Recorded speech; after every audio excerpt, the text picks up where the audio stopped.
Marriage Tune-Up. Marriage Tune-Up, c'est le titre de notre série qui commence aujourd'hui et qui va, comme je le disais tantôt, qui va s'étendre sur plusieurs semaines. Nous allons nous retrouver, mais particulièrement pour ce mois de décembre, nous allons nous retrouver seulement aujourd'hui, enfin, et aussi le samedi prochain. Le samedi prochain, le 17 décembre, à partir de 17h également, jusqu'à 19h. Nous excusons un tout petit peu pour le retard avec lequel nous commençons. La technique nous a posé un peu de problème de ce côté. Alors, bienvenue à vous tous. Il s'agit d'une série de rencontres que nous allons avoir pour parler du mariage et de la façon dont chacun se porte dans son mariage. Pour ce mois de décembre, comme je le disais, nous n'aurons que 2 réunions, c'est-à-dire aujourd'hui et samedi prochain. Permettez-moi de le dire dès le départ. Ce n'est pas un service religieux, c'est-à-dire ce n'est pas un culte que nous organisons ici, et où je devrais prêcher et obtenir des amens, etc. C'est plutôt un temps de réflexion. Un temps de réflexion et qui coïncide particulièrement avec la fin de cette année, c'est-à-dire après avoir parcouru 12 mois pratiquement, ensemble dans votre foyer avec ton conjoint, ta conjointe, ton mari, ton épouse. Et nous arrivons au terme de cette année. Il nous semble opportun de pouvoir s'arrêter et faire une sorte d'évaluation, une sorte de tune-up, c'est-à-dire d'une mise au point. Donc, je vais enseigner et ouvrir la parole, laisser la parole à la discussion et à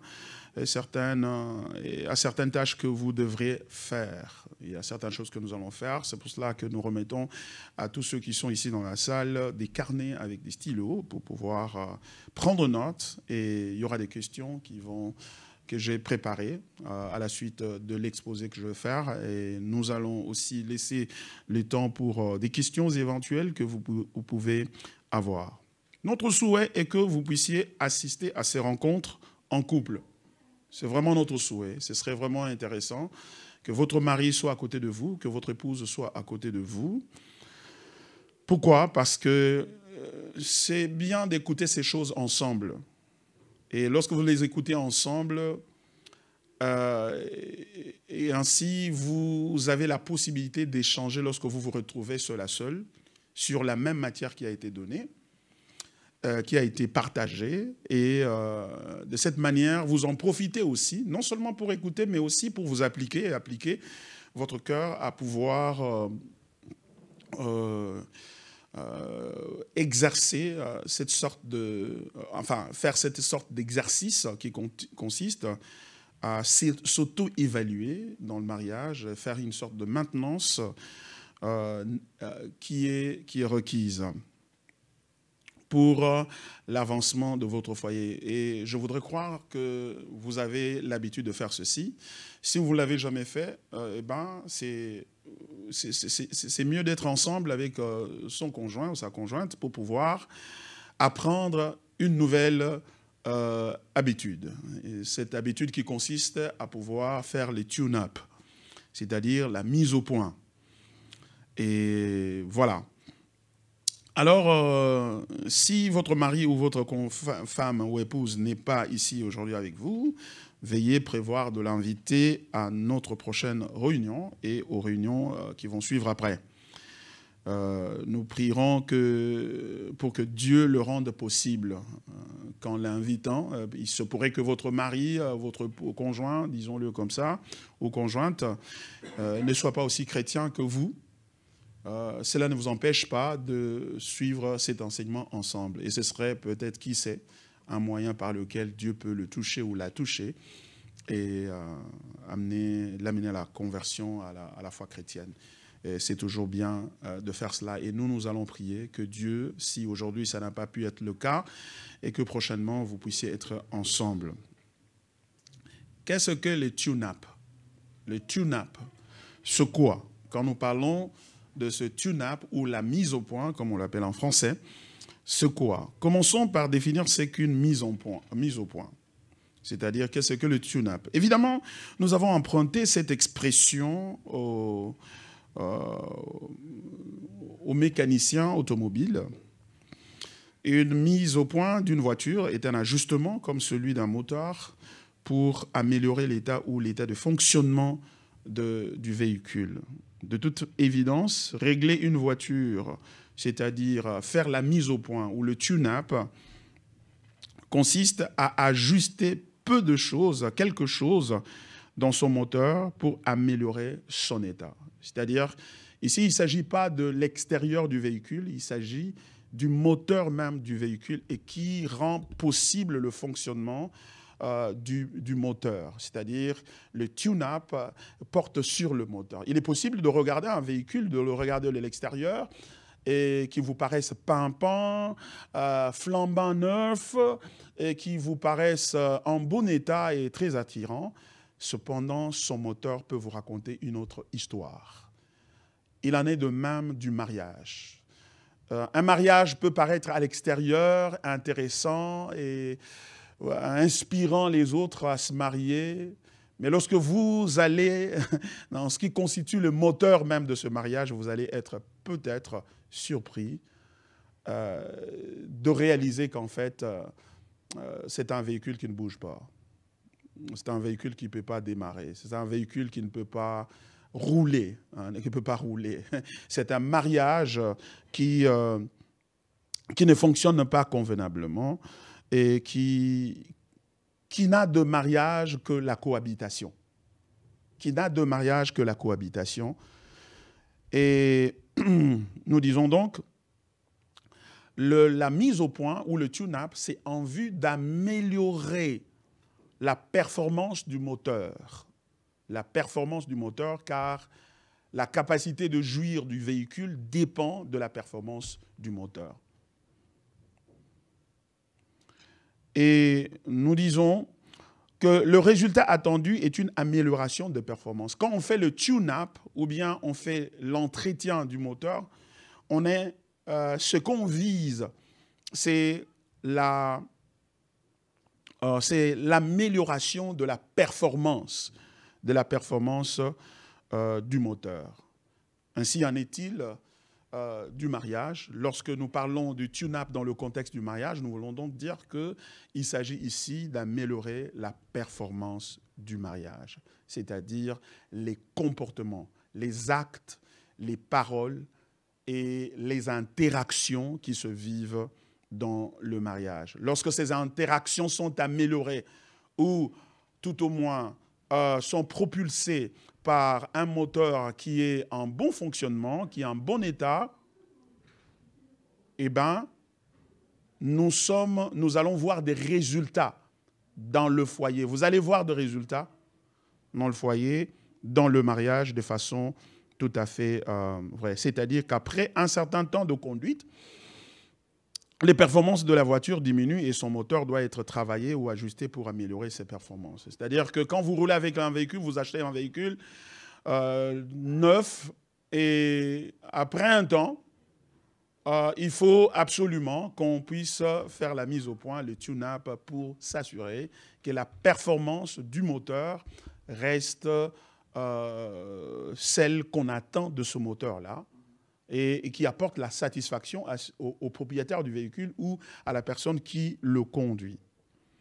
Si vous décidez, pour certaines raisons, de ne pas vous arrêter et de consulter un mécanicien pour une mise au point, il est probable que votre véhicule finira par s'arrêter et que le moteur pourrait être tellement endommagé que vous devriez le changer. Donc l'intérêt de faire le tune-up, c'est améliorer la performance et prolonger la longévité, donc assurer la longévité du moteur ou du véhicule afin qu'on en jouisse un peu plus. Ainsi en est-il du mariage. Le mariage a besoin de tune-up, a besoin d'un entretien pour qu'il soit à mesure de fonctionner comme on l'attendrait, comme on l'espérerait, et qu'il y ait aussi longévité, c'est-à-dire que ce soit un mariage qui dure longtemps. Mais si vous décidez pour une raison ou une autre de ne pas faire ces tune-up, eh bien, vous allez continuer à rouler certainement. Mais à un moment donné, ce manque d'entretien va vous rattraper et le moteur va tomber en panne ou le véhicule ne sera plus en mesure de rouler. Vous aurez soit besoin d'aller faire des dépenses énormes pour réparer ça ou carrément changer de moteur. Et c'est une surprise qui ne sera pas agréable. Les personnes plus sages donc décident à un moment donné de se déranger, de ne pas, de se déranger un peu pendant quelques heures pour faire la mise au point. Oh, ça ne me prend pas toute la journée de faire le oil change. Ou lorsque je fais le oil change, par exemple, de mon véhicule, enfin le tune-up, je l'amène chez le mécanicien, eh ben, ça me prend quelques heures. Et pendant ce moment-là, je ne suis pas à mesure de faire les autres courses que je devais faire. Et j'arrête tout. Mais ce qui me motive à faire ça, c'est le fait que le bénéfice que je retire de la performance d'un moteur, d'un véhicule qui a été entretenu ainsi, je fais une comparaison. Oui, aujourd'hui, je n'aurais pas fait toutes les courses dans l'avant-midi ou dans l'après-midi, mais j'aurai le véhicule pendant beaucoup de temps et je vais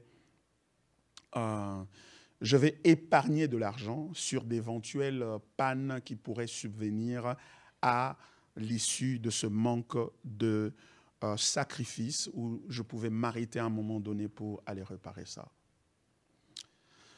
Bien-aimé, je suis d'avis que dans le mariage,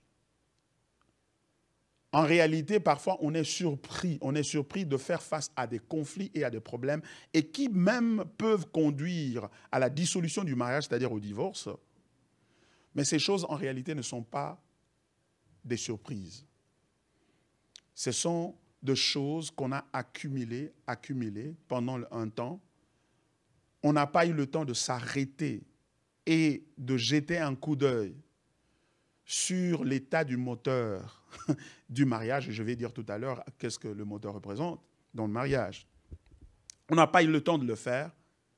Et du coup, un jour, ça déborde et ça crée une panne où finalement, on en arrive au divorce. Et parfois, on est étonné d'avoir des amis avec qui on est ensemble. On rit ensemble, on se retrouve ensemble, on travaille ensemble, on prie ensemble dans une même église, mais on se rend compte, un bon jour, un bon matin, ils vous annoncent qu'ils doivent absolument divorcer, ils ne doivent plus rester ensemble. Quelle tragédie, on se dit. Mais en réalité, ce n'est pas une surprise. C'est une surprise pour ceux qui sont à l'extérieur. Mais pour les deux, ce n'est pas une surprise parce qu'ils ont vu, ils ont accumulé des faits. Ils ont accumulé des retards sur l'entretien, sur le tune-up, qui devait avoir lieu, qui aurait pu sauver le mariage. Mais là, on est devant un conflit. Et on se demande, mais qu'est-ce qui se passe avec nos amis, avec nos frères? Apparemment, ils étaient des gens heureux. Ils étaient des gens qui étaient satisfaits. Quand je parle avec elle, elle était toujours souriante. Quand je parle avec lui, il était toujours content. Il me parlait de sa femme. Il y a une vie d'hypocrisie dans le foyer et qui fait que lorsque on ne traite pas le vrai problème, on ne fait pas le tune-up qu'il faut, on ne s'occupe pas du moteur. Tu peux avoir le clignotant qui est cassé, mais le véhicule va rouler. Tu peux avoir un rétroviseur qui est cassé, le véhicule va rouler. Tu peux avoir même la pare-brise qui n'est pas en place, le moteur peut rouler, le véhicule peut rouler. Mais lorsque le moteur est atteint et qu'il est en panne, il n'y a plus moyen d'avancer. Et tu ne peux pas cacher ça. Il y a des choses que plusieurs mariés cachent garde à la vue des autres. Bien entendu, on ne va pas prendre sa vie, on ne va pas l'exposer à l'extérieur pour que tout le monde vienne intervenir quand ils veulent ou en dise ce qu'ils pensent. C'est vrai. Mais le jour où le moteur va s'arrêter, c'est-à-dire que le mariage va se briser, enfin, on ne saura pas le cacher. Donc on peut cacher beaucoup de choses, on peut occulter beaucoup de réalités et paraître heureux à l'extérieur, mais à l'intérieur, vivre une misère indescriptible. Et lorsque dans un mariage, le moteur est en panne, je vous assure qu'il n'y a plus de joie, ça devient un nightmare, un cauchemar. Ça devient une vie cauchemardesque. Et le résultat finit par apparaître au grand jour. Vous comprenez maintenant pourquoi nous avons emprunté cette métaphore pour l'appliquer au mariage. Lorsque nous parlons de mise au point ou de tune-up du mariage, nous parlons donc d'une discipline qui consiste à s'arrêter et à revoir l'état du mariage dans lequel on vit. On parle d'une discipline qui consiste à arrêter et se poser de simples questions, mais aussi des questions difficiles. Parce que éviter de poser des questions difficiles, parce qu'elles sont difficiles, elles vont s'accumuler et au fil de temps, les conséquences viendront nous rattraper. Et quand ces conséquences viennent, elles seront sans excuse. Personne de sensé ne sauterait, donc n'éviterait donc le temps de mise au point et espérer garder sa voiture longtemps. Tu ne peux pas dire que moi je ne veux pas aller faire l'entretien, je ne veux pas faire le tune-up, mais ma voiture va durer. Non, c'est un leurre, c'est une illusion, c'est un raisonnement illusoire. Et ça va vous rattraper. La longévité de la voiture dépend du respect des rendez-vous de mise au point, donc de tune-up. De nos jours, d'ailleurs, il y a des véhicules, comme vous le savez, qui, lorsque le moment arrive de faire du tune-up, sur le tableau de bord, ça vous signale, il y a un signal dessus qu'il faut, c'est l'heure de faire la maintenance et l'entretien du véhicule, le temps de faire. Malheureusement, certaines personnes décident d'ignorer ces avertissements-là et continuent de conduire jusqu'à ce que la voiture s'arrête au milieu de la route. Dans le foyer également, il y a des signaux. Il y a des signaux qui montrent qu'il faut que l'entretien soit fait. Et c'est Dieu qui a placé ces signaux-là. Et tu sauras quand les choses marchent et tu sauras quand les choses ne marchent pas. Et parfois, on ne sait plus faire de mise au point parce qu'on a tenté de le faire dans le passé et ça n'a pas marché, ou que l'autre n'a pas voulu écouter, s'asseoir et écouter et faire la mise au point. Eh bien, il en résulte que les conflits vont nous rattraper.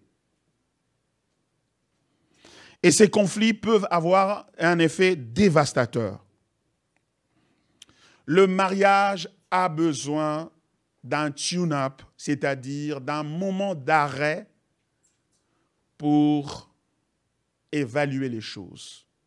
Le mariage a besoin d'un moment où on doit s'arrêter et pour se questionner soi-même et se questionner l'un et l'autre, c'est-à-dire les conjoints dans le mariage. Le mariage est une relation merveilleuse, mais le manque de mise au point peut faire en sorte que ça devient un cauchemar ou qu'il s'arrête brutalement à la surprise de tout le monde. Et quand ça s'arrête, ça fait toujours des casualties, des victimes. Les mariés sont d'abord la première victime. Ensuite viennent les enfants, si ceux-ci sont déjà présents dans le foyer. Je sors d'une famille qui était brisée très tôt. Mon père et ma mère ont divorcé, j'avais l'âge de 7 ans. Et mon monde était bouleversé complètement à la suite de ce départ. Je ne pouvais pas imaginer que maman ne pouvait plus être à la maison et que maman ne pouvait plus être là et que mon père pouvait m'interdire de ne plus jamais rencontrer ma mère. Et je l'ai rencontrée plus tard à l'âge adulte. Enfin, adolescent, j'étais adolescent, etc. Les conséquences sont dures. Les conséquences du manque de s'arrêter et évaluer les choses sont désastreuses.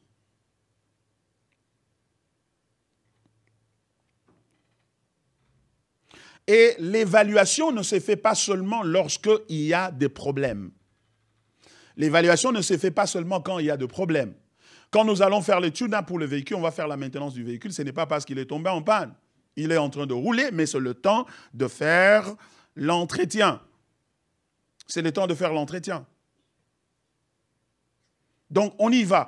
C'est-à-dire que même si aujourd'hui, vous avez l'impression que les choses marchent très bien dans votre foyer, avec vous et votre conjoint ou conjointe, cela n'exclut pas le besoin ou la nécessité de s'arrêter et de s'adonner à cette discipline que nous avons métaphoriquement nommée ici comme tune-up, c'est-à-dire faire un entretien, s'arrêter et regarder au moteur. Vous devez apprendre à vous arrêter, à vous déranger,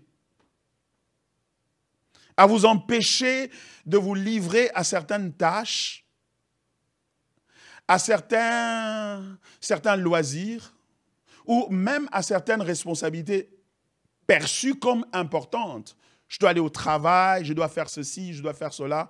Mais il est important de pouvoir s'arrêter et se priver ces occupations qui sont extrêmement importantes pour faire les tune-up. Parce que croyez-moi,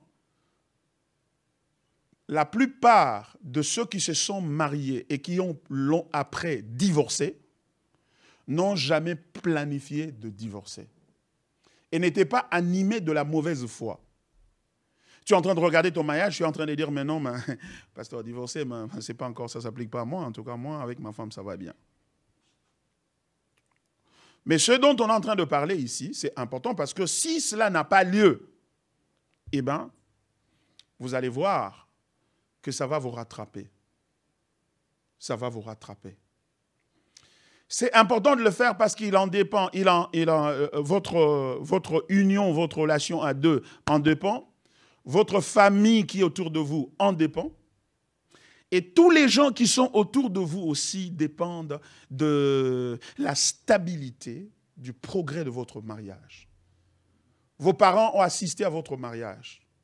Ils ont contribué, vous ont accompagné. C'est eux qui vous ont donné naissance, qui vous ont élevé, à quelques exceptions près, des gens qui n'ont pas vécu avec leurs parents. C'est possible. Ce sont des faits qui arrivent dans la vie. Ils ont accompagné, vos frères vous ont accompagné, vos sœurs vous ont accompagné, l'Église de Dieu vous a accompagné. Et quand les choses ne marchent pas avec vous, ça affecte toutes ces couches-là des accompagnements que vous avez eus dans la vie qui vous ont conduit jusqu'au mariage dans lequel vous vous trouvez.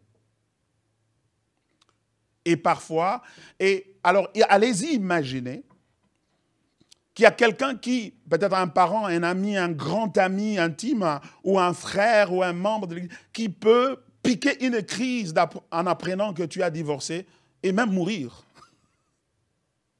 Qui peut piquer une crise et mourir. Ce qui te semble être une affaire privée, strictement privée, peut s'avérer une affaire aux conséquences dont l'onde de choc peut se faire sentir à des milliers de kilomètres de là où vous habitez. Par exemple, nous autres qui sommes ici à l'étranger, nous avons laissé les parents, les amis, les frères, ils sont au pays et ailleurs, s'ils apprennent que ça ne marche pas avec nous, eh ben, ils peuvent, ils en souffrent aussi dans leur cœur. Et l'Église de Dieu particulièrement en souffre. C'est pourquoi, quand vous lisez les textes bibliques, la Bible dit que non, si quelqu'un voudrait devenir un ancien ou un diacre, ou un serviteur de Dieu dans l'Église, il devra être quelqu'un qui dirige bien sa propre maison. Pourquoi? Parce que l'état de santé de son mariage a des effets sur la santé de l'Église. Tout pasteur que je suis, l'état de santé de mon mariage, mon épouse est là en face de moi, l'état de santé de mon foyer affecte directement la qualité de vie dans l'Église également, l'état de santé de l'Église. C'est pourquoi nous avons vu quand même certains pasteurs, certains hommes de Dieu, certains anciens, etc., qui, en divorçant, leur divorce a déchiré l'Église. L'Église s'est divisée. Les foyers à l'Église n'ont plus de repères. Il n'y a pas de repères. Et les gens ont été découragés. Alors, vous comprenez que être marié, c'est une affaire certes privée, ça commence avec vous, mais ça a des implications qui vont au-delà de vous deux. Ça touche l'Église et ça peut toucher aussi une nation. C'est pourquoi généralement dans les nations sérieuses, on exige que le chef de l'État soit marié. On exige que le chef de l'État soit marié. Dans mon pays, nous avons eu un président célibataire, M. Kabila Joseph. Et à un moment donné, il a été contraint de pouvoir se marier et il s'est marié, il s'est harmonisé. Nous avons eu des cas de conscience, par exemple, ici, même ici aux États-Unis, avec le scandale de Bill Clinton dans le passé. Dieu merci, aujourd'hui, Bill Clinton vit bien avec sa femme Hillary Clinton. Mais lorsque ce scandale-là a eu lieu et que M. Bill Clinton avait commis l'adultère, ça secouait la moralité de toute une nation. Ça secouait la moralité de la nation. Donc, c'est important de savoir que ce que tu vis dans ton foyer est très important. C'est pourquoi, en réalité, remarquez quelque chose. Lorsque Dieu a créé les cieux et la terre, il a créé l'homme sur la terre, il a créé les arbres, les animaux, les bêtes de champ, etc. Et tout ce qu'il a créé, finalement, il a créé l'homme et la femme. Et il les a placés sur la terre. Il a commencé avec un seul couple. Et c'est ce seul couple-là qui est responsable de la population de plus de 7 milliards maintenant que nous sommes dans le monde, sans compter ceux qui sont déjà morts. Ça a commencé avec une seule famille, un seul foyer. C'est comme une sémence que Dieu a plantée. Il a planté, et de cette sémence-là, il a rempli toute la terre. Et remarquez, quand Dieu le crée, qu'est-ce qu'il leur dit? Dominez, remplissez la terre. Dominez sur le bête de champ, sur les oiseaux, sur tout, sur les poissons, etc. Et remplissez la terre. Dans le mariage, lorsqu'il est en bonne santé, ça veut donc dire que cette santé ou ces effets secondaires de cette bonne santé vont se faire sentir aussi dans l'environnement immédiat qui commence d'abord par la maison, par le foyer, et la famille, les enfants inclus, et le quartier, la ville, la nation, l'Église et le royaume de Dieu aussi. Le royaume de Dieu aussi est affecté par la qualité de ton union avec ton conjoint et ta conjointe, ou ta conjointe. Du coup, nous comprenons, nous tous, l'importance de cela. Et sans parler de l'impact que les perturbations et les conflits peuvent avoir sur ta psychologie. le stress que cela provoque. Lorsque dans le foyer, les choses ne marchent pas comme elles devraient marcher. Lorsque dans le foyer, on ne marche pas comme on devrait marcher. Ça crée le stress, ça crée des maladies et ça crée finalement la mort. Alors la question qu'on se demande, mais si le tune-up est aussi important que ça, et ça a des implications aussi, de ramifications d'implications aussi tentaculaires que celles que nous sommes en train de mentionner, c'est-à-dire qu'ils vont au-delà jusqu'à toucher l'Église, la nation, jusqu'à toucher le royaume de cieux. Parce que la qualité du service que l'on rend à Dieu dépend aussi de la nature de la relation que l'on entretient avec son conjoint ou sa conjointe. Alors la question que l'on se pose, pourquoi trop de négligence, si de négligence dans le foyer? Pourquoi nous ne faisons pas ça de façon assez régulière?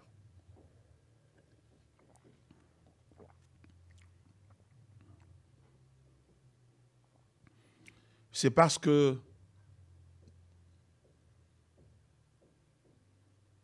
nous nous trouvons de l'autre côté. Nous nous trouvons de l'autre côté de la chute, du jardin d'Éden. Alors, avant d'aller plus loin, je voudrais lire un texte dans la Bible. C'est Genèse chapitre 2, versets 23 à 25. Et c'est cela qui va nous aider à réduire notre grand thème à la question de oil change, comme on a dit. Oil change required. Oil change required. Nous allons lire texte biblique dans Genèse chapitre 2, versets 23 à 25, à 26 pas carrément.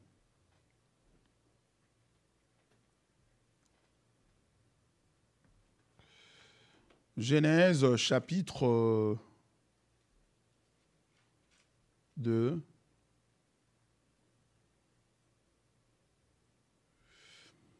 À partir du verset 23.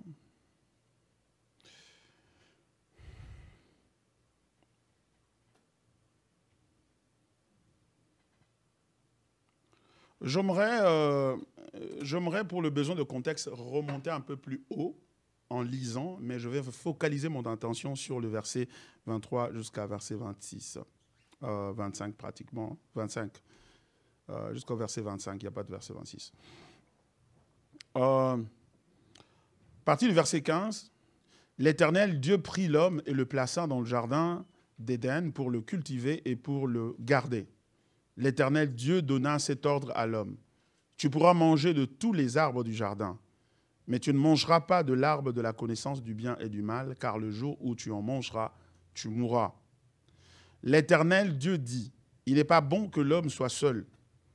Je lui ferai une aide semblable à lui. L'Éternel Dieu forma de la terre tous les animaux de champ et tous les oiseaux du ciel, et il les fit venir vers l'homme pour voir comment il les appellerait, et afin que tout être vivant portât le nom que lui donnerait l'homme. Et l'homme donna des noms à tout le bétail, aux oiseaux du ciel et à tous les animaux de champ, mais pour l'homme, il ne trouva point d'aide semblable. Alors l'Éternel Dieu fit tomber un profond sommeil sur l'homme et s'endormit. Il prit une de ses côtes et referma la chair à sa place. Verset 22, l'Éternel Dieu forma une femme de la côte qu'il avait prise de l'homme et il la mena vers l'homme. Et l'homme dit, voici cette fois celle qui est os de mes os et chair de ma chair. On l'appellera femme parce qu'elle a été prise de l'homme. C'est pourquoi l'homme quittera son père et sa mère et s'attachera à sa femme et ils deviendront une seule chair. L'homme et sa femme étaient tous de nus et ils n'en avaient point honte. Very interesting text. Un texte très intéressant qui nous parle de la création de l'homme et de la création de la femme et de l'institution même du mariage qui fait l'objet de notre discussion aujourd'hui. Le texte dit très clairement que Dieu a commencé à procéder de la manière suivante. Il a commencé par l'homme. Il a créé l'homme à son image, à sa ressemblance. Comment il a fait? Il a pris la poussière de la terre, il a donné la forme de l'homme et il a soufflé dans ses narines et l'homme devint une âme vivante. Et ensuite, il le plaça dans le jardin. Crée un contexte, il le place dans le jardin. Et là, il lui confie une tâche. Il lui dit, excusez-moi, il fit venir vers l'homme tous les animaux afin que ces derniers les nommât. Et l'homme va donner le nom à tous les animaux. La Bible nous dit au verset 23, « Et l'homme donna les noms à tout le bétail, aux oiseaux du ciel et à tous les animaux de champ, mais pour l'homme, il ne trouva point d'aide semblable à lui. » C'est intéressant de voir comment Dieu fait les choses. Pourquoi ne pas créer l'homme et la femme directement, au même moment? Pourquoi il procède par paliers? Il commence d'abord avec l'homme. Il lui confie la responsabilité de nommer les bêtes des champs, etc. et tout ce qu'il y avait de merveilleux que Dieu avait placé dans le jardin. Quand l'homme termine de faire cela, et le constat est clair, il ne trouva point d'aide semblable à lui. Donc, commencez à remarquer déjà ici quelque chose de très important qui va nous permettre de situer le contexte de notre discussion et de l'articulation même de ce thème que nous avons. C'est que l'homme a un problème qu'il découvre dans le jardin. Il y a absence d'un être qui soit semblable à lui et qui serve de compagne, qui soit semblable à lui. Personne, aucun. Donc du coup, Dieu fait émerger le mariage comme une solution à un problème. Comme une solution à un problème, je voulais dire d'ailleurs, comme une solution à un besoin. Un besoin. Mais le besoin devait être constaté par l'homme. C'est l'homme qui constate le besoin. Alors, quand il constate le besoin, maintenant, il valorise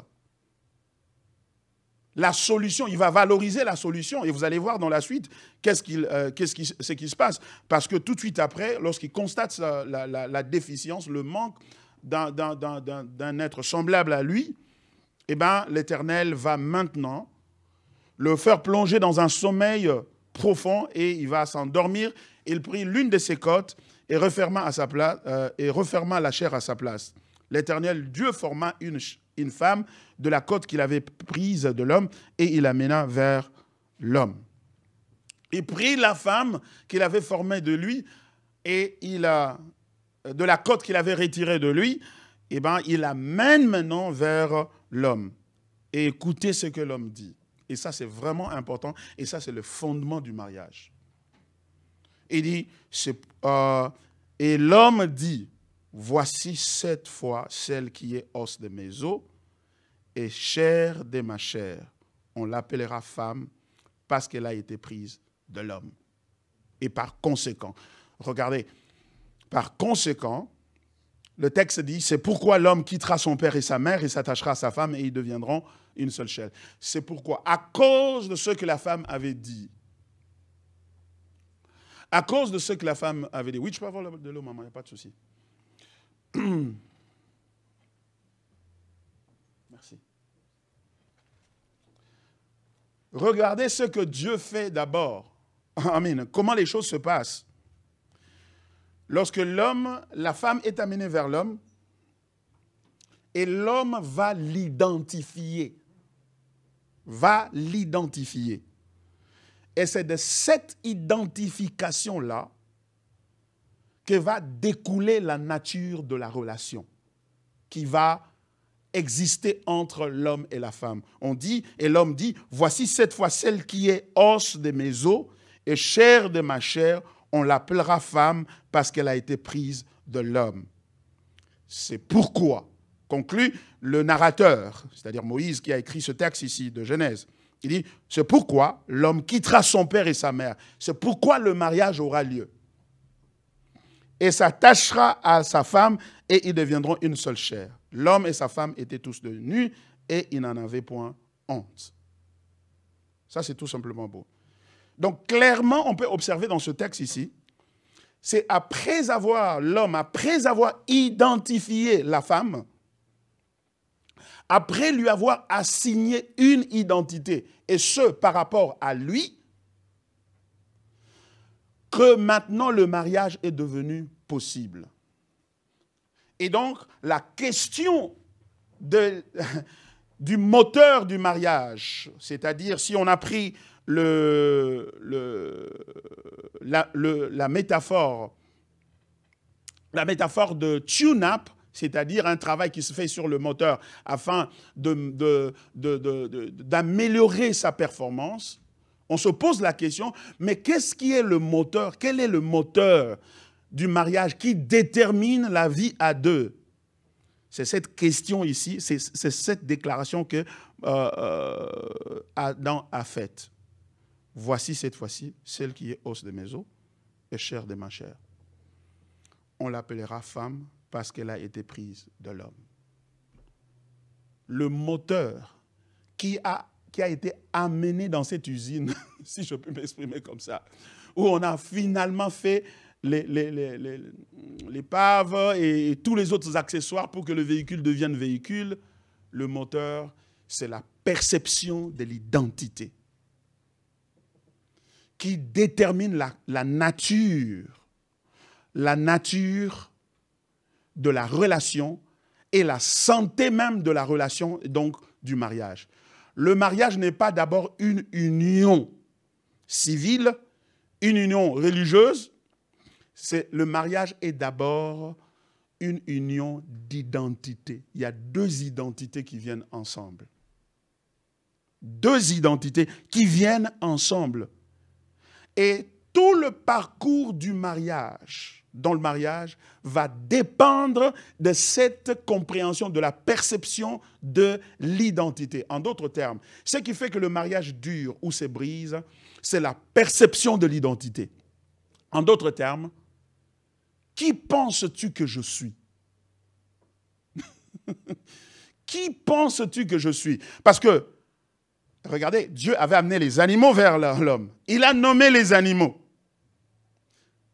Et quand il a créé la femme, il a amené la femme vers l'homme. Et c'est l'homme qui l'identifie, qui dit, voici cette fois-ci l'os de mes os. Voici quelqu'un qui est égal à moi. Voici quelqu'un qui est comme moi. Et voici quelqu'un qui est le reflet de ce que moi je suis, qui a été tiré de moi-même. De moi-même. Ce n'est pas quelqu'un qui est inférieur à lui. Ce n'est pas quelqu'un qui est supérieur à lui. Ce n'est pas quelqu'un qui est étranger à lui. Mais c'est quelqu'un qui est semblable à lui et qui fait partie de lui-même. Mes amis, c'est ça le moteur du mariage. La question qui va toujours vous hanter dans votre mariage, ce sera la question de qui es-tu? Qui suis-je devenu? En d'autres termes, s'il y a tune-up qui doit être fait, ça doit être fait au niveau du moteur. Et le moteur, c'est justement de savoir, tu me prends pour qui? Qu'est-ce que je suis devenu pour toi? Parce que la perception de l'un et de l'autre conditionne la manière dont on va se comporter vis-à-vis de lui.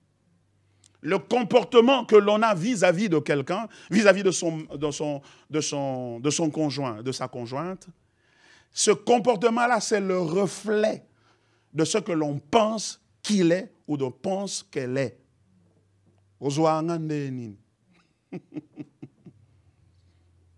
C'est pourquoi, tant qu'on ne veillera pas sur cette perception-là, il n'y aura pas d'amour et il n'y aura pas de satisfaction dans le mariage.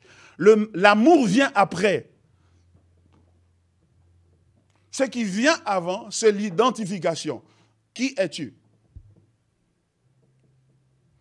Et remarquez, ça commence comme ça. Le mariage, normalement, devra commencer comme ça, c'est-à-dire, tu as rencontré quelqu'un et tu as vu cette personne, tu l'as identifiée et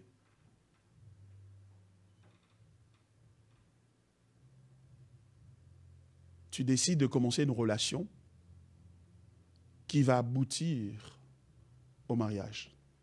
Et remarquez ce qu'il dit dans son identification. Quelque chose de très important. D'abord, il devient poétique.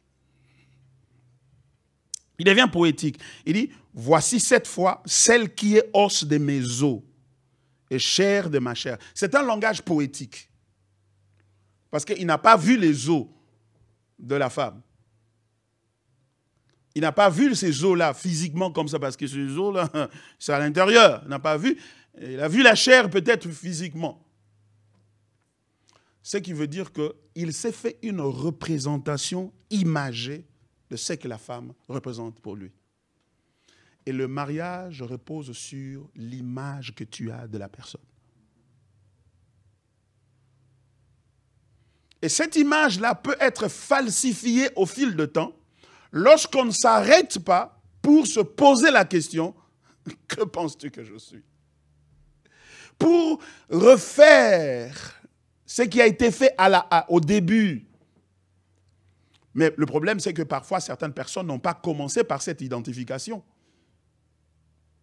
Ce qui les a conduits à se marier, ce n'est pas l'identification. C'est le besoin d'argent, le besoin du statut d'être marié. Tout le monde s'est marié, il n'y a que moi qui ne suis pas marié. Ah ben, je vais avoir les papiers, je dois me marier. Et je ne peux pas rester seul comme ça. Je trimballe trop sur la pornographie. Il faut quand même quelqu'un. Et on s'est marié non pas parce qu'on a identifié quelqu'un. On a identifié la valeur de cette personne-là. Mais on a identifié un besoin en soi-même pour lequel l'autre est une réponse. C'est l'égocentrisme au centre de tout. Mais regardez comment le gars est en train de parler, c'est-à-dire Adam, dans ce contexte. Il dit, voici cette fois celle qui est os de mes os, chair de ma chair.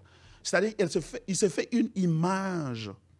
Mes amis, cette image-là doit être entretenue.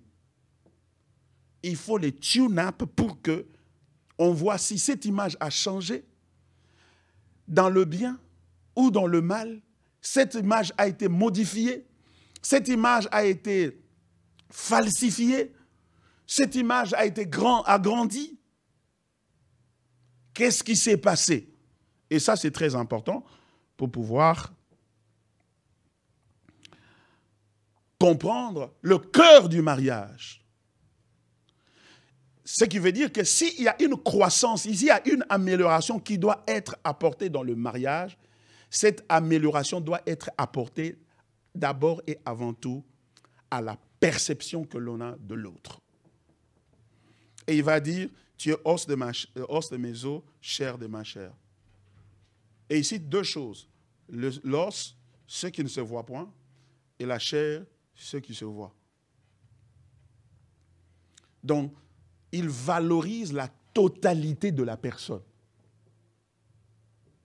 À l'école, on a appris que la somme n'est pas, le tout n'est pas la somme des parties.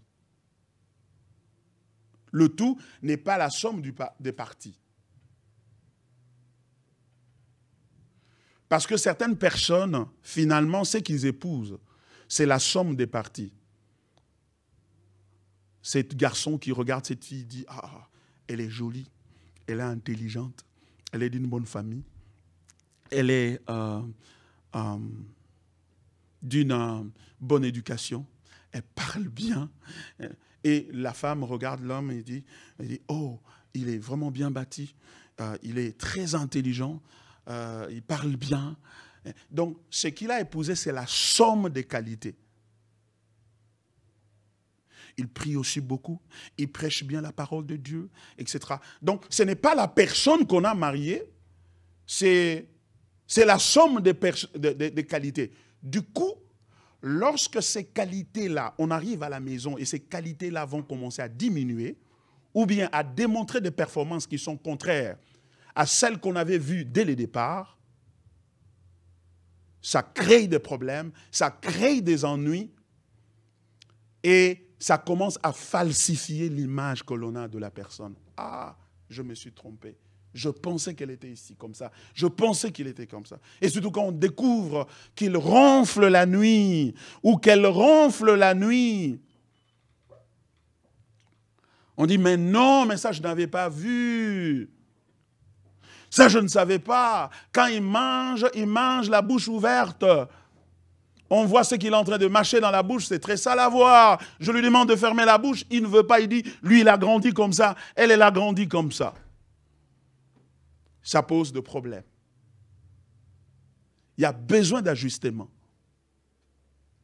Ou on a vu des choses et on ne parle pas parce qu'on s'est dit, si je lui dis, il va penser que je ne l'aime pas. Si je lui dis, elle va penser que je ne l'aime pas. Alors je me tais. Et quand je me tais, je suis en train d'accumuler de frustrations dans le cœur. Et ces frustrations-là vont nous rattraper. C'est pourquoi ce que nous appelons oil change, ce n'est rien d'autre que la communication. La communication. Et remarquez, même ici, la communication a eu lieu. Remarquez, dans le texte, et l'homme dit, voici cette fois, celle qui est os de mes os et chair de ma chair. Il a parlé. Quand il a parlé, allez-y, imaginez ce qu'était le sentiment de Ève d'entendre de si belles paroles. Les premières paroles qu'elle entend dans sa vie, c'est les paroles d'un homme qui est amoureux de lui. Amoureux d'elle, voulais-je dire. Excusez-moi, je ne suis pas français. Qui est follement amoureux d'elle. Et qu'est-ce que cela a communiqué à Ève? Ça a communiqué qu'on me prend avec de la valeur. J'entre dans la vie de quelqu'un qui me prend, qui me considère pour le bien précieux qu'il a. Quelqu'un qui me considère comme son semblable. Je ne suis pas un domestique qu'il a épousé ou qu'elle a épousé. Je ne suis pas seulement un fabricant d'argent ou un travailleur. Parce que si je l'avais aimé à cause du travail, ben, le jour où le travail est perdu, ben, c'est fini. Tout est chamboulé. Tout est changé complètement. C'est pourquoi lorsqu'on va faire le tune-up sur cette réalité-là, le tune-up porte sur quoi? Je le répète, ça porte sur l'identité. Comment tu me conçois, comment tu me perçois. Et ça, vous ne pouvez pas cacher ça. Vous ne pouvez pas cacher ça, pourquoi? Parce que tu vas trahir ça au travers de tes paroles et de tes agissements. Tu vas trahir ça. Tôt ou tard, tu vas trahir. Et lorsque le comportement, c'est-à-dire que vous affichez vis-à-vis de votre conjoint ou conjointe, au travers des paroles et des actes que vous posez, chaque fois, le conjoint compare ça avec sa perception. Ah, c'est comme ça qu'il commence à me considérer. Je décide de me taire.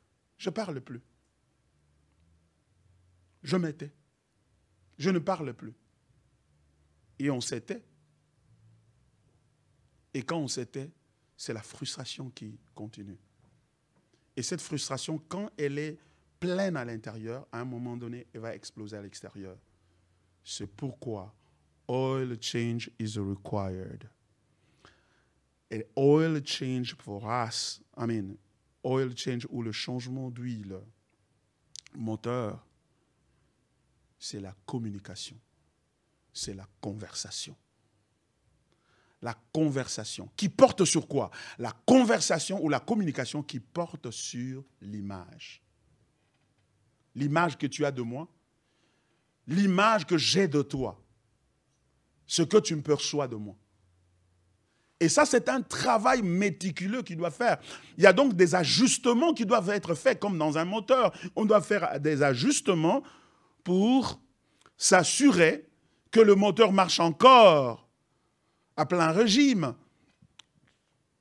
il y a des ajustements qui doivent être faits dans le foyer, dans la famille. Peu importe le nombre d'années que vous avez vécu ensemble, vous avez besoin de cela. Peu importe le nombre des enfants que vous avez, peu importe l'argent que vous avez, parce que nous avons vu des gens qui sont très friqués et divorcés. Comment expliquer ça? J'étais scandalisé d'apprendre que Bill Gates s'est divorcé. Jeff Bezos, la deuxième fortune mondiale, le patron d'Amazon, il a l'argent et des maisons à ne pas compter. En les comptant, il perd le comptage, tellement qu'il y en a. L'argent n'est pas la garantie. La carrière n'est pas la garantie que le foyer va continuer. Vous serez en bonne santé. C'est pour cela, c'est important de s'arrêter et de faire ce travail-là. Le tune-up peut se faire à deux.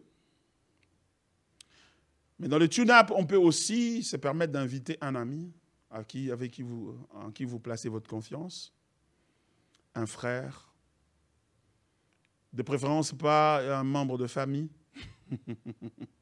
pas un membre de famille, parce que ne saura pas tenir en face des vérités qui peuvent être dites.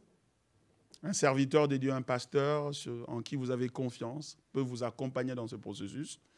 Nous allons dans les réunions prochaines parler encore davantage de cela et voir ce que cela veut dire et de façon pratique. Mais aujourd'hui, j'ai voulu simplement introduire en suscitant notre réflexion sur ce qui doit être changé, sur la nécessité de s'arrêter et faire. Arlette, s'il vous plaît, est-ce que vous pouvez fermer Vous pouvez fermer votre micro comme ça. Voilà, merci beaucoup Arlette. Voilà, donc, et vous pouvez l'ouvrir quand vous voulez parler. Aujourd'hui, j'ai voulu nous amener d'abord à introduire ce sujet pour nous amener à réaliser la pertinence même de cet exercice, de cette discipline que nous appelons de tune-up ou de mise au point qui devra avoir lieu dans le foyer, sans lequel exercice, il y a de fortes chances que le foyer s'écroule. Et le foyer peut se crouler de deux manières.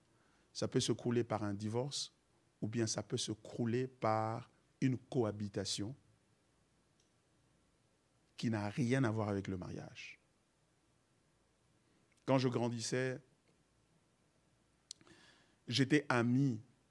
J'avais un ami dont les parents étaient ensemble. Je les ai visités. J'ai visité cet ami pendant 2 ans. C'est après seulement 2 ans que j'apprendrai que leurs parents vivent dans la même maison, ils ne sont plus jamais mariés. Vous allez là-bas, vous trouvez la maman, vous trouvez le papa, il est là, mais ils ne vivent plus comme mari et femme. La maman passe la nuit avec ses filles et le papa a sa chambre à lui. Et c'est connu, et c'est comme ça, c'est établi. Jusqu'à ce que ces parents-là sont morts, ils ne sont jamais rentrés ensemble. Mais ils sont morts ensemble dans une même maison. Un ami à moi. Le mariage, ce n'est pas la cohabitation. Le mariage est une question fondamentalement d'identité et de perception d'identité. Il n'est pas étonnant que le Seigneur Jésus-Christ lui-même puisse, à un moment donné, interpeller ses propres disciples. Il va leur dire, qu'est-ce que les gens disent que je suis? Qu'est-ce que les gens disent que je suis? Oh, les uns disent que tu es Jean-Baptiste, les autres disent que tu es Élie, tu es un grand prophète. Et Jésus finalement tourne la question vers eux. Il leur tourne la question et il pose la question de savoir, mais vous, que dites-vous que je suis? Et qu'est-ce qui va se passer? ils vont rester tous calmes. Et Pierre va dire, tu es le Christ, le Fils du Dieu vivant. Et Jésus se réjouit parce que son identité a été connue, perçue et révélée. Il n'y a rien qui puisse te donner la joie dans le foyer, plus que de savoir que ton mari te considère comme sa femme. Il n'y a rien qui puisse te réjouir dans le foyer de savoir que ta femme te considère comme son mari. Il n'y a rien. L'argent ne peut pas remplacer ça. Et quand je dis considérer comme femme ou considérer comme mari, comme conjoint, ça ne veut pas dire qu'il t'appelle femme ou il t'appelle mon mari. Parce que c'est une chose d'appeler l'autre mon mari et l'appeler ma femme. Et c'en est toute une autre de vivre avec comme ta femme, comme ton mari. C'est deux choses différentes.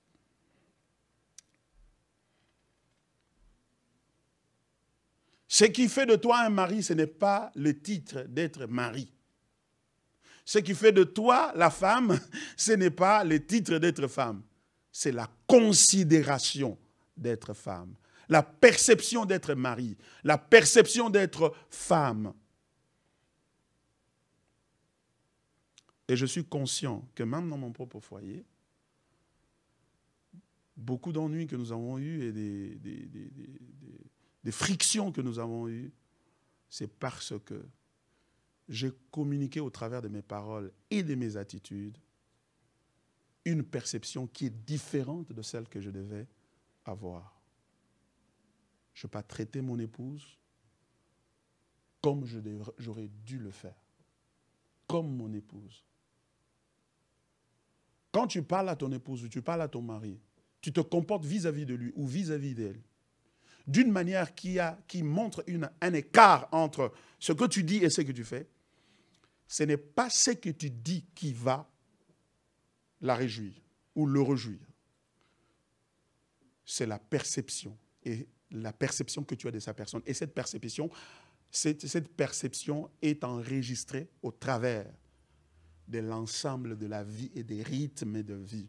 Parfois, cette perception peut être perçue non seulement par ton comportement vis-à-vis d'elle, ou vis-à-vis de lui, mais ton comportement vis-à-vis des gens de l'extérieur, au sujet de lui ou au sujet d'elle. Vous percevez la nuance? Quand je suis à l'église, quand je suis avec des amis, quand je suis avec les membres de famille, la manière dont je traite mon épouse, je traite mon mari, trahit la perception que j'ai d'elle ou de lui. Et la crise que nous avons aujourd'hui, même dans cette culture dans laquelle nous vivons, au sujet du mariage, c'est une crise identitaire. C'est pourquoi finalement, nous avons une culture aujourd'hui qui considère que l'homme peut se marier à un homme, une femme peut se marier à une femme. Ce n'est pas le mariage. Ce n'est pas le mariage. On peut appeler ça sur le certificat mariage, mais ce n'est pas le mariage. Parce que, un, c'est contre nature, et de deux, ce n'est pas l'amour. Mes amis, après 23 ans de mariage, je me rends compte qu'il n'y a pas plus meilleur cadeau de donner à son conjoint que de lui communiquer clairement ce que tu penses de lui ou d'elle. J'ai remarqué ça. J'ai observé cela. Et cette communication-là, c'est ce qui doit être échangé à tout moment. À tout moment, la communication. On a vu dans le texte, Adam a communiqué. Dès qu'elle a vu Ève, elle a dit, voici cette fois-ci l'os de mes os, la chair de ma chair. La chair de ma chair. Quand elle a communiqué ça, ils se sont réjouis. Allez-y, imaginez le sentiment que Ève avait. Je sais que le jour où vous vous êtes mariés, vous vous êtes dit beaucoup de choses, vous vous êtes promis des monts et merveilles devant les gens, vous vous êtes promis des choses extraordinaires. J'ai fait la même chose lorsque j'ai épousé mon épouse. On s'est dit beaucoup de bonnes choses. Des bonnes choses, mais qui aujourd'hui, au fil de temps, ne se justifient pas au travers de nos comportements et de nos attitudes que nous affichons dans le foyer. À deux d'abord déjà. Au-delà des caméras, loin des bandits qui voient Pasteur Baron. Ici, j'essaie de me comporter très bien parce que je sais que vous me regardez. Mais quand je suis à la maison, toutes les gardes tombent. Je deviens qui je suis. Et au travers de ce que j'affiche, mon épouse voit comment je la considère. Et c'est cela qui importe plus que lui acheter une parcelle, lui acheter une voiture, lui acheter n'importe quoi. Sinon, Bezos n'aurait pas divorcé, Jeff Bezos. Sinon, Bill Gates n'aurait pas divorcé. Parce que ce n'est pas l'argent et les histoires qui manquaient. C'est un problème de perception. Le cœur, c'est celui-là. Alors, c'est important pour nous, parents qui sommes mariés, de comprendre ça et de pratiquer ça. Pourquoi aussi? Parce que nous allons être en mesure de communiquer ça à nos enfants aussi. Nous communiquons ça aussi à nos enfants. Ils nous voient. Ils nous observent comment nous vivons. Ils voient au travers de nos actes la considération que nous avons l'un pour l'autre.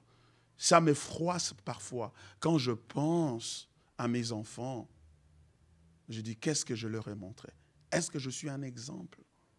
Est-ce que je suis un modèle pour eux?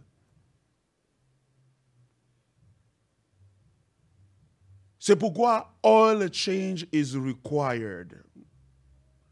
C'est pourquoi la communication est importante. Elle est requise. Il faut s'asseoir et parler. Et apprendre à parler, avoir des conversations difficiles. Vous savez, dans le foyer, parler, ça peut paraître comme quelque chose de banal, de simple. Ah, je parle avec ma femme, je suis au téléphone avec ma femme, je suis au téléphone avec mon mari. Je parle avec mon mari. Mais je vous assure que parler peut devenir la chose la plus difficile au monde dans la vie de foyer. Cependant, l'avenir en dépend. Car si vous ne parlez pas maintenant, demain vous allez en vivre les conséquences. Et les conséquences seront fâcheuses. Elles ne seront pas admirables. Et quand ces conséquences, parce que, je ne veux pas dire, si je dis, il va croire qu'elle va penser que comme c'est moi qui suis, comme c'est comme ça, alors elle va penser, alors elle va croire que comme c'est des hypothèses, de choses qu'on ne veut pas dire, des choses qu'on ne veut pas parler, parce qu'on craint que l'autre soit frustré.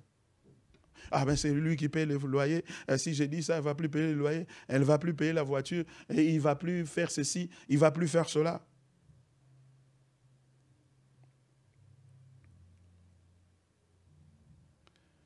Non, bien-aimé. Je voudrais m'arrêter là pour vous laisser la place de vous exprimer, de poser des questions, de faire des commentaires et de demander des éclaircissements ou de partager votre propre expérience et de demander conseil. Et de cette manière, nous allons évoluer.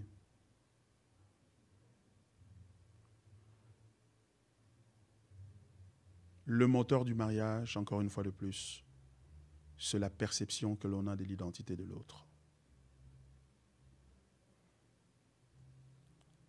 Et cette identité-là,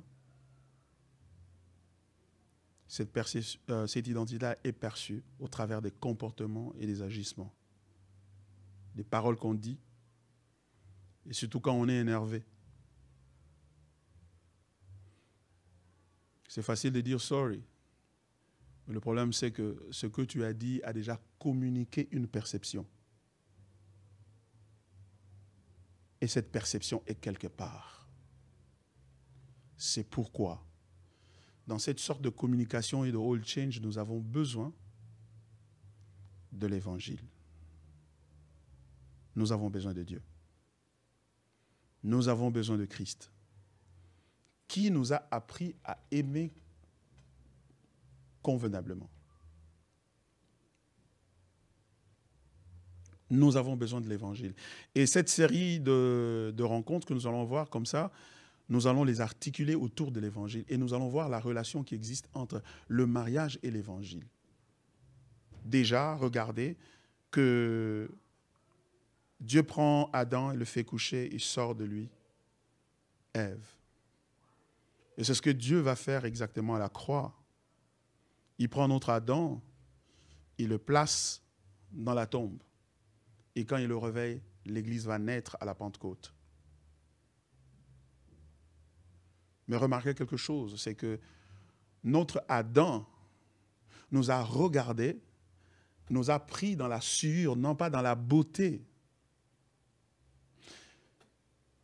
Adam s'est exclamé comme ça, l'os de mes os, chair de ma chair, parce qu'il était en face d'un être qui venait à peine d'être créé par Dieu, et Dieu ne peut faire que quelque chose de parfait.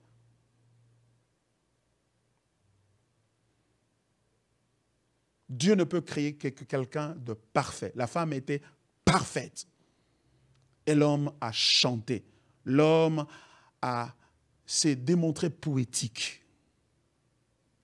Mais regardez notre Adam, Jésus.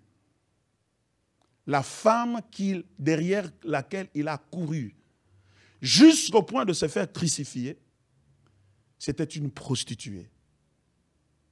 C'était une prostituée. L'Église était perdue, l'humanité était perdue. Christ est venu, la Bible dit, Marie, aimez vos femmes comme Christ a aimé l'Église et s'est sacrifié lui-même pour elle. En d'autres termes, il n'est pas possible d'aimer, c'est-à-dire d'avoir la correcte perception de son conjoint sans Christ, sans l'Évangile. C'est impossible. Pourquoi ? Parce que nous ne sommes plus dans le contexte d'Adam et Ève dans le jardin, nous sommes dans le contexte d'Adam et Ève post-jardin, c'est-à-dire après le péché. Et le péché nous a changés. C'est pourquoi tu dois te rendre compte que non. Un, tu vis dans un monde pécheur. Deux, tu es un pécheur qui a épousé une pécheresse. Tu es une pécheresse qui a épousé un pécheur. Et ça, mais la bonne nouvelle, c'est que nous avons un Seigneur, un Sauveur qui est venu pour nous rendre capables d'aimer comme lui a aimé et de changer la perception et d'accepter et de tolérer l'autre comme il est. Et de l'aimer au point de mourir. Voilà. Je vais m'arrêter là pour aujourd'hui. Merci beaucoup de m'avoir suivi.